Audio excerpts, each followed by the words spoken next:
Schools across the country, kids are talking about it. A Netflix show about a young girl who takes her life. As Jesse Knudsen tells us, many are worried that this fictional story could have devastating real-life consequences.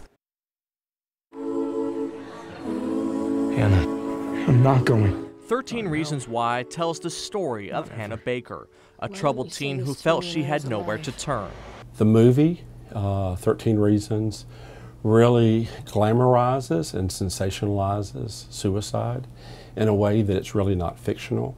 Scott Ridgway is the executive director for the Tennessee Suicide Prevention Network, and with an average of 1,000 Tennesseans taking their lives by suicide every year, he knows it's an important topic, but he's not sure this series is helping. And we've lost in the U.S. 3 students to suicide, just as they have portrayed the same story as Hannah has. Many middle school and high school students in Tennessee are watching the series. It can be dangerous if there's no one there to process it with them. Frank Scott with Lipscomb University's Counseling Center says children should either watch the series with an adult or at least have an adult they can talk to about the issues confronted. They don't have the coping mechanisms yet. I mean, that's what we learned growing up by the consequences of our actions. We see life and how to do it well, what works, what doesn't work.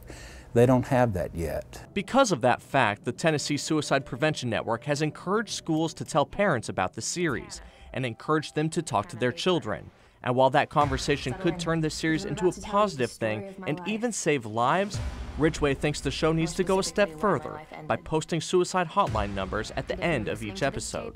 If it was done appropriately and not glorified and not glamorized, I think it could have been an educational piece. This is a wild game of survival. In Nashville, Jesse Knudsen, News Channel 5.